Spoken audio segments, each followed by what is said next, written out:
In this video, I'm going to provide you with the ultimate best settings guide for the Insta360 X5. And I'm going to go through the best settings for every mode, and my specific focus with those settings is for those of you that want to do minimal or no editing. And of course, you do have to reframe that footage later on, so I'm also going to show you the best settings in the Insta360 mobile app, as well as the desktop studio app. So first of all, there's a few general menu modes that we want to set up. So we toggle down and we go to this menu right here, and a couple things you want to make sure of. Go to image settings and make sure the video encoding is set to efficiency H.265. For the bitrate, make sure that's set to high. I don't ever recommend using standard, especially with 360 footage. You really need that highest bitrate possible, because later on when you reframe your footage and export it, it's going to show if you didn't use that highest bitrate. And yes, it is going to give you larger file sizes, but trust me, it's worth it. And then the other key setting down here is video sharpness.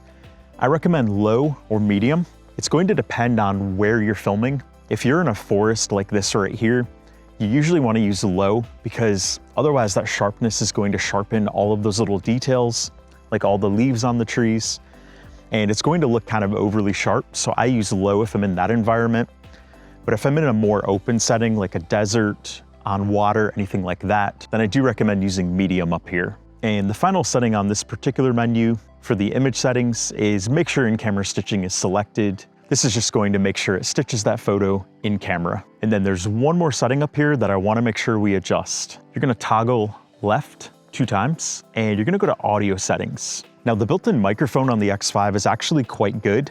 So if you don't want to use an external mic, you can actually get very good audio quality from this. If you are using the built-in microphone and you are going to be doing a lot of talking, I highly recommend using the voice enhancement mode. It's really going to get you great results. But if you're not going to be doing a lot of talking and you're going to talk some of the time, and then you also want ambient noise, I recommend doing the auto wind noise reduction strong. And especially if you're doing intense action and you want to talk some of the time, like if you're riding a bike, mountain biking, I recommend using that as well. That's going to give you really good results. Those are the key general menu settings you want to change for video mode. So let's start off with the video mode. The video mode is likely to be the mode you're going to use most often. So first of all, the best all-around setting, I do recommend having it in 8K. And then for your frame rate, I recommend 8K 30, or if you have a specific need for 24, I recommend 8K 24.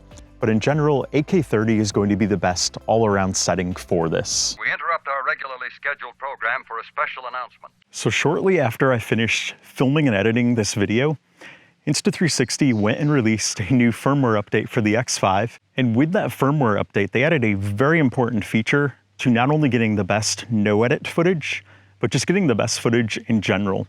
So I'm going to interrupt this video to show you that one setting, and then I'm going to show you a sample clip to show you how that setting makes a difference. All right, so in order to get to that feature, what you want to do is you want to be in just the standard video mode. And if you're in 8x30, that's fine. You're just going to click down here at the bottom where it says 8K 30. And when you click there, you're going to see this menu come up. And what you want to look for is this setting right up here called AdaptiveTone. Now, by default, it's going to start at off, but you want to turn it on. And of course, do note this note down here at the bottom, it is important. So what it does is it automatically optimizes brightness and color for optimal image quality. But having this on will result in higher power consumption, so you do want to make sure your camera has good airflow, because it is going to generate extra heat. You can use it in 8K up to 30 frames per second. And then if you're in 5.7K, it does require HDR mode, and you can only do it in a maximum of 30 frames per second. So what I'm going to do now is I'm going to film a sample clip with this on so that you can see what a difference this makes, both in the footage from the camera and also when you're reframing it later on.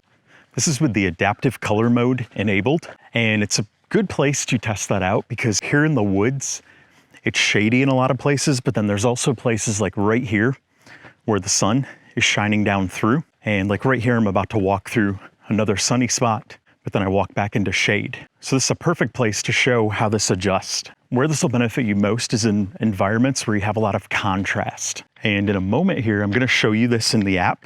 When I show you this in the app, you're going to really see the full benefit when you're reframing this footage, because the lighting is going to automatically adjust when you reframe it to however you frame it. It's going to optimize that particular scene. All right, so our clip we just captured is this one right here. 2 minutes and 6 seconds, and the color looks really good. But let's say we wanted to change around the framing a little bit here. So right there, let's say I move it up. You can see the color adjusting as I move it around on the screen. So right there, basically what it does when I point it up, it re-exposes to make the sky look really good. And then let's say I point it in this direction in front of me, it's adjusting the exposure automatically there as well. But if I point it back in this direction where I just came from and point it there, it's just kind of adjusting the exposure on the fly. So I really am impressed with that feature. And you're gonna notice this in the Studio app as well. When you change the angle of the camera, you're gonna notice that it adjusts automatically depending on which way you point it. That's a testament to it right there. Looks pretty cool. And we'll of course talk about all the rest of the editing features when we get to that section later on in the video. I recommend turning adaptive color on when you're using a mode that can take advantage of it. And now we return you to our regular scheduled program. If you are doing action sports and you want to have that 60 frames per second, I recommend doing the 5.7K and then going up to 5.7K 60. It's going to give you great results. And then some other key settings are right over here. So first of all, for the color mode, I highly recommend just sticking with standard. I've done comparisons between standard out of the camera and flat with me grading it later on. And in a lot of cases, I actually ended up liking how the standard looked better.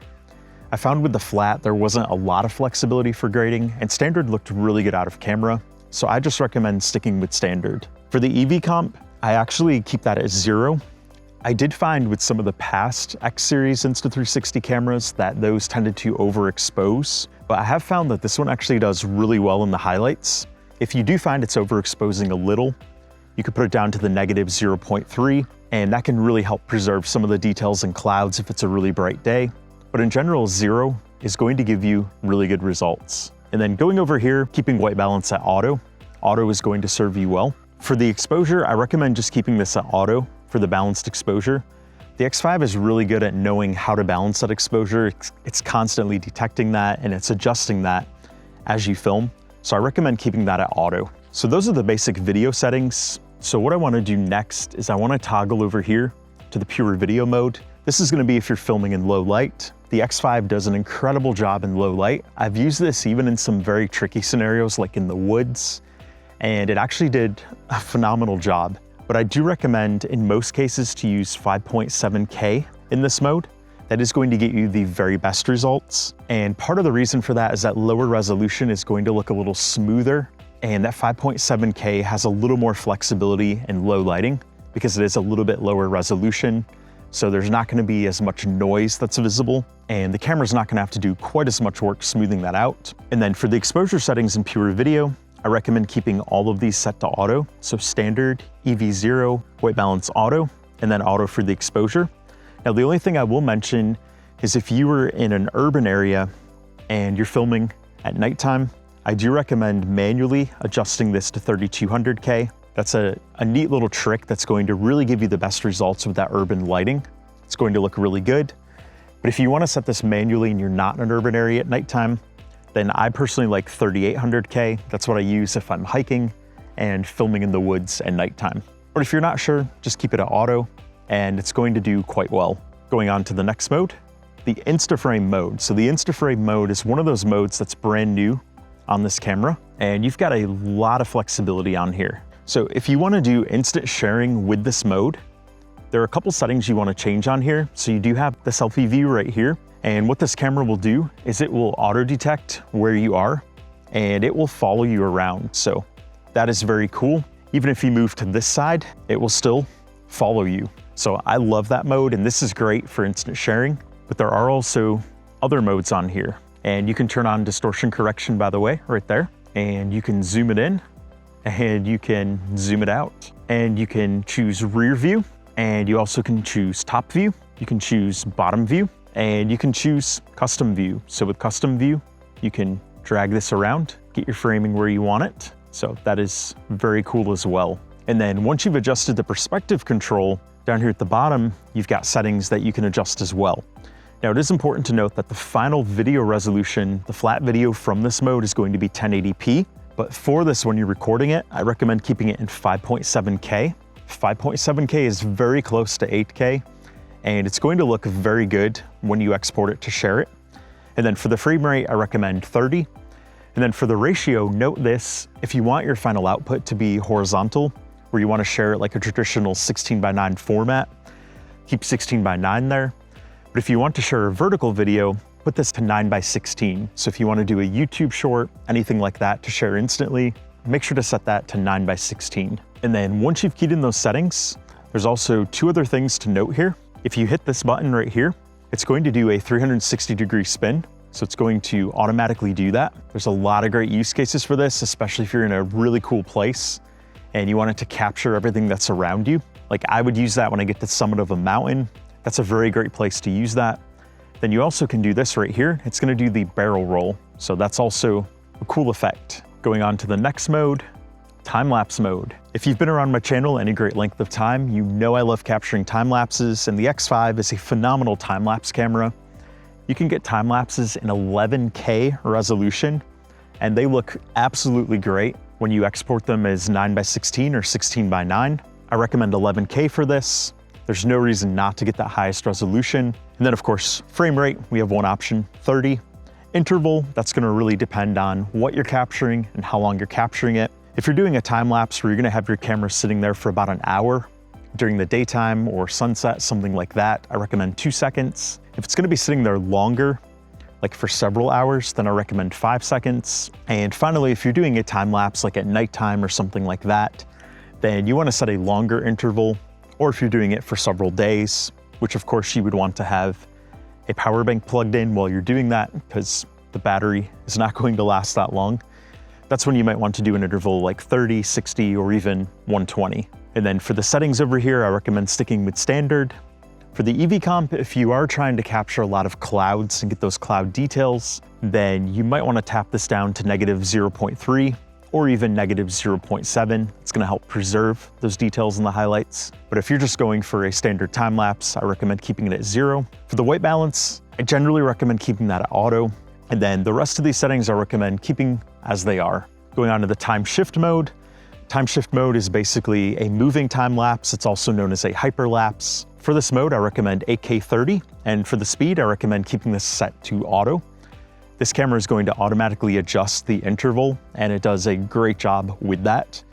The only thing I would say is if you are doing this at nighttime, put it to 5.7K, and that's going to get you better results than 8K in low light. And these settings down here, recommend keeping all of these set to default. They're going to give you great no edit footage. Bullet time, if you own the bullet time accessory, then I recommend doing 5.7K 120.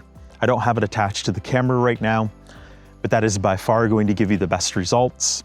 There's obviously not a lot of flexibility in this mode. You pretty much have to keep it at the default settings. And then down here, I recommend keeping all of these set to their defaults. So standard, EV0, white balance, auto. For the loop recording mode, I generally recommend keeping this to 8K 30, unless you are filming in low light, and if you are, then I recommend 5.7K 30. And then for the loop duration, this is largely up to you, but generally a good loop duration is about 3 minutes. Basically, when you set the loop duration, if you set the loop duration for 3 minutes, only the last 3 minutes is going to be saved. So basically, after recording the specified duration, the earliest recorded content is going to be deleted and continuously overwritten. So basically, whatever you select for that loop duration, that is the only part that's going to be saved, no matter how long you record that video. So this mode is basically really good for anytime you're waiting for something to happen. So if you're fishing and you're waiting to catch the big one, this is great. If you're at a sports game and you're waiting for something really cool to happen, this is also great for that. So the camera storage won't fill up on you while you wait, and you're going to have your highlight at the end. Next mode is road mode. So this one is basically if you're going to use this as a dash cam. And the great thing is you can have this charge and record automatically. So if you select that, it's going to record automatically whenever the device is powered on while charging. And you also can have a timestamp watermark. And your loop duration up here, you can set that, and you can allocate a portion of the SD card for that. So it's very cool that they added this. It's very useful, and you can adjust that right here. And it's going to show you how long that loop duration is going to last, depending on how much space you allocate. Next mode is Starlapse. So Starlapse right here, it's going to look really white because it's daytime, and this is going to be overexposed. But up here at the top, you do have a couple different types. So you can do Starlapse video, you can do Star Trails photo. I like to do the Starlapse video. That's where it's going to give you a video of that nighttime sky. And down here for the megapixels, you have one option. That is 18 megapixels. And I do recommend keeping the duration set to infinity. That means this will not stop recording until you tell it to. Then I recommend setting the timer to 3 seconds. And what that simply means is after you hit record, it gives your camera 3 seconds to stop shaking. Because if your camera's shaking, it's not going to give you good results with a night lapse because there's slower shutter speeds and your camera needs to be held really still while capturing that. As far as the settings on the side here go, you can do auto if you want to and it will automatically adjust. And that does do a good job. But one thing I recommend doing here is make sure you set the white balance to about 3800K or 4000K. That's gonna be a great white balance for nighttime and it's going to ensure the camera doesn't change that on you. This is one setting though where you could go manual and still get good results at nighttime as long as you key in the right settings. So if you're under a really dark sky, you're gonna wanna put your shutter speed to 30 seconds. That means your shutter is going to stay open for 30 seconds and it's going to capture as much detail from all the stars and other objects in the sky as possible. And then for the ISO, I recommend setting that to 800. That's gonna help keep the noise under control, but it's also going to help brighten that image a little bit further. And then for the white balance, if you're doing the manual mode, select 3800K as well. But like I said, in general, auto is going to get you really good results. Auto will also give you the option to do a holy grail time lapse, which means you could start this recording at sunset, you could have it record all night, and you could have it record through sunrise as well. So you can do day to night and night to day. And having it set to auto is going to give you really good results. And then burst mode here. Burst mode is where it's going to take photos for you. So in this mode, you can select the timer here. You can select the format, which you have one option, pure shot. And then for the resolution, you can do 18 megapixels. That's your only option. The timer is going to be how long before it starts taking photos. So if you need to run way far away from the camera, you might want to do 15 seconds. If you're close to it, just doing 5 seconds is generally going to be good. And that's what I usually have it at. And of course, if you're holding it in your hand to take photos, you could have this set to off. And then this is where you can pick whatever burst configuration you want. So the first number is how many pictures it's gonna take. And the second is the duration in which it's going to take those photos. So 3 pictures in 1 second, 10 pictures in 1 second, all the way over to 15 pictures in 10 seconds. If you're trying to capture people and faces, things like that, and get one where everybody has their eyes open, then 15 pictures in 10 seconds is the option I recommend. And it's going to give you a lot of options to choose from to find the very best one later on. And then for these settings over here, I recommend keeping these both set to auto. Interval mode. This mode is basically a mode where it's going to take pictures at a specific interval. I recommend infinity for the duration. And then for the interval, that is up to you. You can do 3 seconds all the way up to 120 seconds. And then for the format, in general, if you're using this mode, you're probably going to want pure shot plus raw. Raw, of course, is going to give you a lot more control over that finished product. So I recommend the pure shot plus raw here. And then over here for the settings, I recommend keeping these set to auto, unless you have a very specific use case to change any of these. But in general, as with other settings, auto is going to give you good results here. And then the actual photo mode right here, this is if you just want to take that single static photo. So for this, I recommend the 72 megapixels for the resolution. You can have a timer here. So this would be if you want a single photo and you need to get away from the camera, you can set the timer if you want to be in the frame. I've used this quite a bit on hikes where I just want that single photo and I don't want to do burst mode, especially since this offers the 72 megapixels. That is a big benefit. And if you do want to do HDR photo, you can turn that on and that is pretty cool. And you also can do the AEB, which is going to produce a high dynamic range photo with a bunch of different exposure bracketing options. So it does have a longer shooting time, but that's because it's putting together several different photos with different exposures. So it's going to overexpose some of those photos, it's going to properly expose some, and then it's going to underexpose them. And then basically it's going to stack all of those photos and it's going to find the very best quality when all of those photos are combined. And then for these settings here, I recommend keeping them set to auto. And that is it for all of the basic modes. But I do want to talk about a couple variations on these. And For the next part of the video, I want to do single lens mode. So the way we get into that is when we toggle a mode, click on single lens up here. There's a couple different options I recommend. If you're just doing standard video where you don't want to slow it down, anything like that, I recommend the 4K 30 and I recommend 16:9. Of course, if you do want to capture material for a short, do 9:16. It's great for that. But 16:9 is how I use it most of the time, and that gives me that more traditional action camera type footage, which is nice that you can capture that from a 360 camera. But if you do want to slow any of it down later on, or you want more of that POV, go for the 4K 60.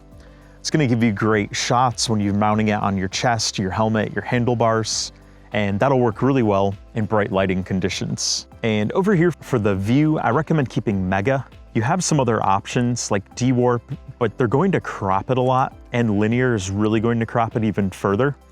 So if it is really important to have absolutely no image distortion, you should stick with Linear. But personally, I just like Mega. Mega offers that wideness, but it also minimizes that distortion, and it just looks really good. And of course, you can change which way the camera's facing here, which is cool. And when you do put it that way, if you click here, you can do the face metering on or off. So I recommend having it on because that's going to help get that proper exposure on your face, and that is important when you're recording yourself. But then when you go into the single lens options further, there is also you want to click down here. There is the free frame video, and that's basically where you're going to apply flow state stabilization later on. So you're not going to have any of that here when you're recording. So that can be a good option if you have a specific reason for not wanting that. You're going to have a little bit more flexibility later on, but this is not necessarily going to be great for getting footage straight out of your camera. So our focus is on no edit settings, so I generally don't recommend using the free frame mode, but it is good to know that it's there when you want it. And of course, there is also the Me mode here. And for the Me mode, I recommend 4K 30. And the Me mode, of course, keeps you centered with the invisible selfie stick effect. And you, of course, have a touchscreen to switch between the forward and the selfie view. And you, of course, can do 16:9 or 9:16. And for this, I generally recommend keeping that in the Mega view. That's going to generally work best. Then, of course, you can also do loop recording with the single lens mode. So I won't get into that much further because we pretty much already talked about this earlier. And those settings are going to be the same here that you can choose from. And you, of course, can do photo in the single lens mode as well.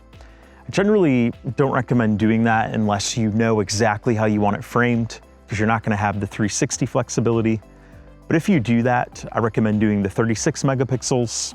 And of course, you can change the timer, you can change the ratio. In general, you can just do pure shot here unless you want a photo to edit later on. And then we are back to video there. So I'm going to put this back to 360. That, of course, is going to be my default mode. So after you've captured your footage and it's time to start editing, you have two main options. You can use the Insta360 smartphone app, or you can use the Insta360 Studio on your Mac or Windows computer. So I'm going to start off showing you the app first. And what I'm going to do is I'm going to connect to my X5 here. And the app is probably my favorite way to edit X5 footage. And that's rare that I would say something like that. Usually I prefer to do it on computer, but the app makes it so easy that it's just hard to not use that to edit. So once you've connected, you're gonna go to album here, and I'm gonna bring up a clip here that I filmed recently. Let's bring up this one right here. And let me show you how easy editing is. Since this video is the best no edit settings, we're gonna let the app do the editing for us. So by default, when I bring up this clip, it's set to AI frame, and you can see right there, it is framing me really well. It's keeping me entirely in the frame, but the camera is going to move around if we scroll through this. So if you look here, it's not going to always just keep me in the frame. Some of the time it is going to move around and show some of the scene around me. And by the way, up here in the upper right where you see 9:16, if you want to change this to 16:9, just go up there and click on that. And it's going to automatically AI frame that as well. So that's going to be if you want that traditional video, which I do most of the time unless I'm doing a short or something like that. But then if you click on the arrow here, it's the recommended, but you can also do the InstaFrame option. So it's going to do the InstaFraming equivalent right here in the app. And then there's the recommended, like I had it on by default, and then there's the alternative. So the alternative is generally going to be without you in it. It's going to be an alternative option there. If you don't want to have yourself framed in it.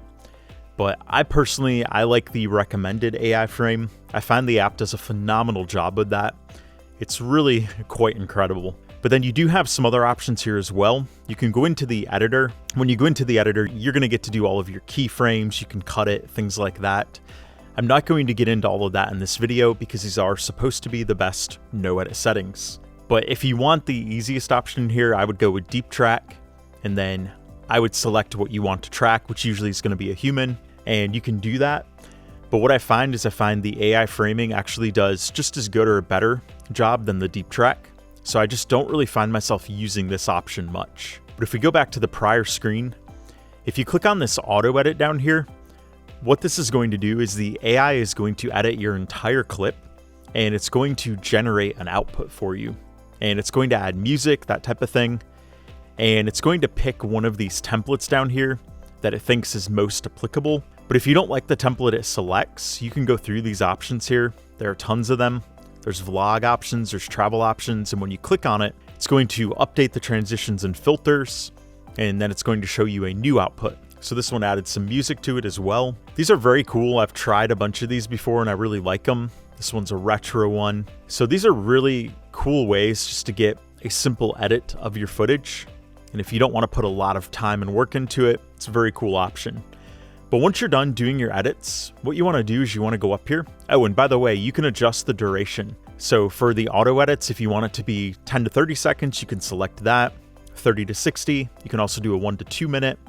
And then after you click confirm, it's going to update it, and it's going to show you the new auto edit. Now the option that I use most often with this is I usually will use that AI frame, and I'll still output the entire clip with the AI frame because I find that's still what I'm going to use most often. And then if I need to put those together in my timeline, I can export them from my phone to my computer and then do the final edit there. So when you are ready to export, you're going to go up here to this yellow arrow up here in the upper right. You're going to click on that and you're going to save the video.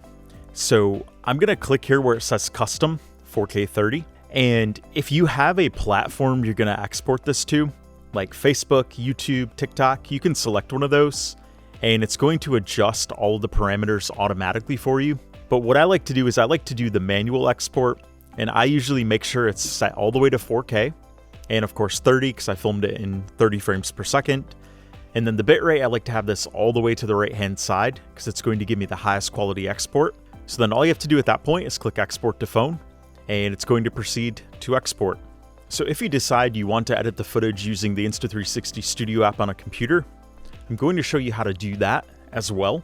And by the way, something to mention here, if you did any of your clips where you use the InstaFraming, which you're going to know that because right here you're going to have the .mp4 equivalent for that clip. So what you can do is you can import that as well, but you don't have to because that clip is essentially already edited in 1080p. But any of them you did that for, you're going to see this green here. And what that green is that green is the InstaFrame data. So what that's doing is it's putting this over top of your higher quality 5.7K 360 clip, and it's already automatically framing it for you.